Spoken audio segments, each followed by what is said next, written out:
Hello students, welcome to the course Digital Electronics and Computer Organization presented by Department of Information Technology, Sanjeevani College of Engineering, Kopargaon. In this video, you will learn topic 1.3 Logic Minimization from Unit 1 Combination Logic Circuit. This is the outline of the topic.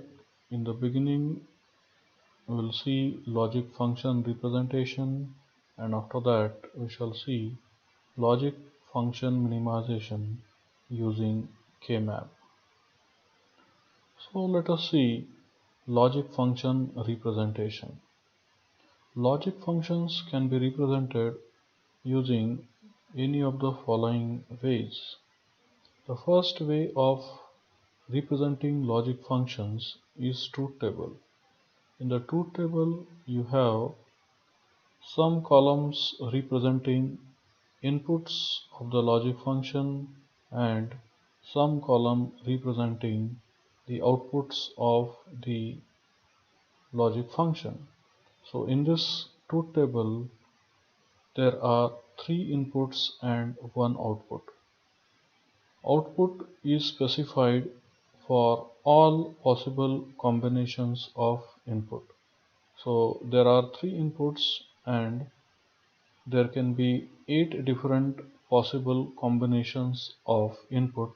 So output is specified for all 8 combinations.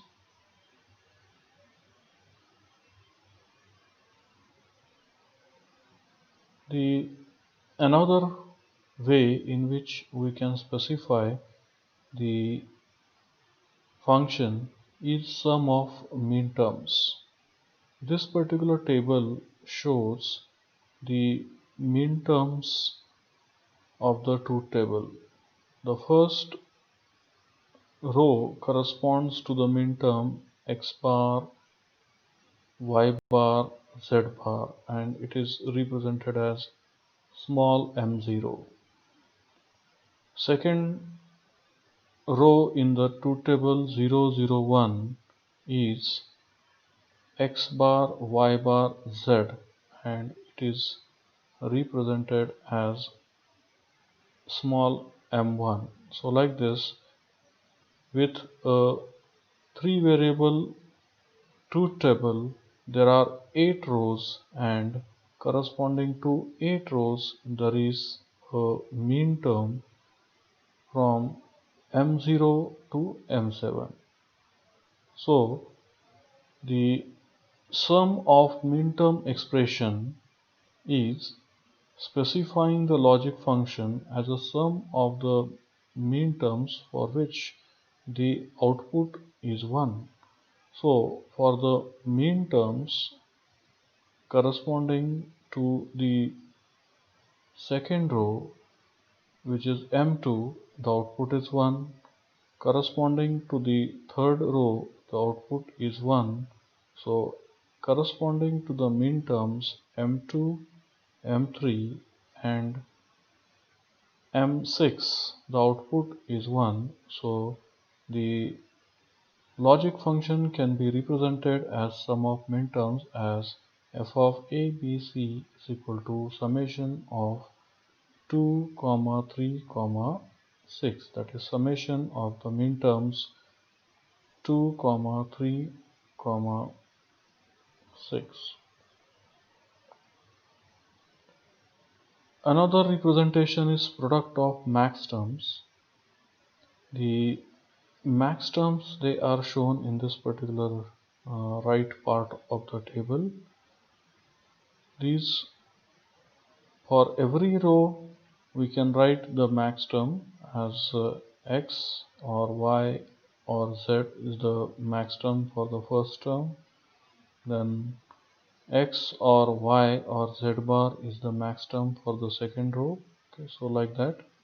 So the product of max term expression is written such that the product of all max terms for which, or max terms are the terms for which the output is 0. So in this truth table, the rows for which the output is 0, they are the capital M0, capital M1, capital M4, capital M5 and capital M7. So those products are written in this fashion: 0, 1, 4, 5 and 7. So this is another way of representing the logic function. So you can represent the logic function as a product of max terms. So max terms are the term for which the output is 0.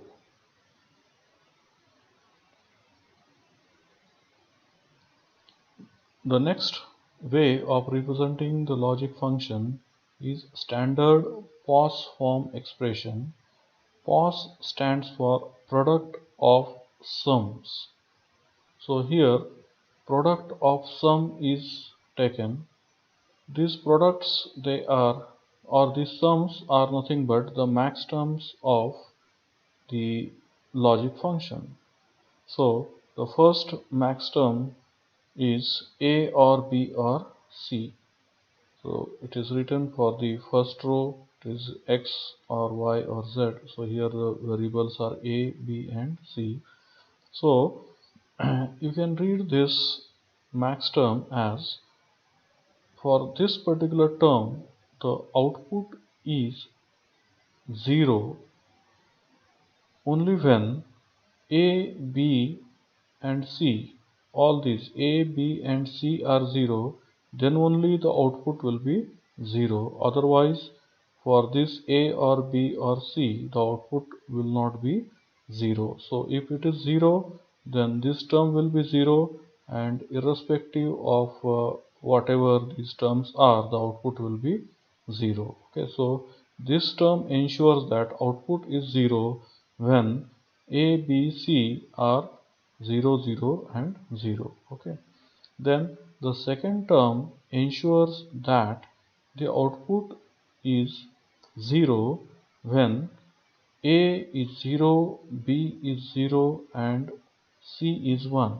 So you can see here that this particular term is 0 only when A is 0, B is 0 and C is 1, that is C bar is 0. So then only this term is 0. So, and when this term is 0, then irrespective of the other term, the output will be 0. So when the input is 0, 0, 1, so this particular term will make the output 0 irrespective of the other terms. So like this term is for the fourth row, this term max term is for the fifth row, and the last one is for the sixth row. You can see here that this when A, B and C are 1, 1, 1, then at that time A bar is 0, B bar is 0 and C bar is 0. So ORing 0 or 0 or 0 is 0 and the term is 0, and irrespective of the remaining terms the output will be 0. So this f of A or B or C specifies all the sums for which the output is 0. So this is one way of representing the logic function. Then the next way is to specify using the standard SOP form expression, that is standard sum of product form expression. So in this, the summation of mean terms is specified. So the mean terms in the truth table, they are corresponding to the row 2, row 3 and row 6. So the mean term for the row 2 is A bar and B and C bar. Okay, so it specifies that if the input is 0, 1, 0, then this particular product A bar and B and C bar, so it will be 1. Okay, so for this input, it will be 1. So irrespective of whatever the remaining terms are there, the output will be 1. Then the second term is for the row 3. So when input is 0, 1, 1, then the output will be 1.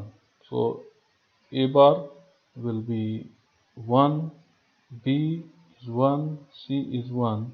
So this term is 1 only when the input is 0, 1, 1.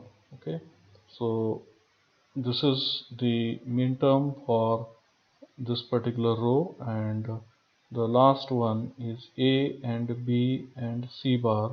So it is for the sixth row.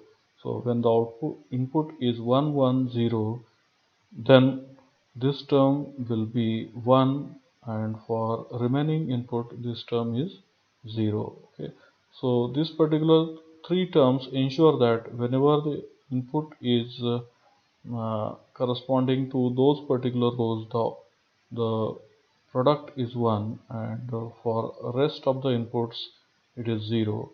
So you can write the f of a or abc as the sum of the product of the min terms.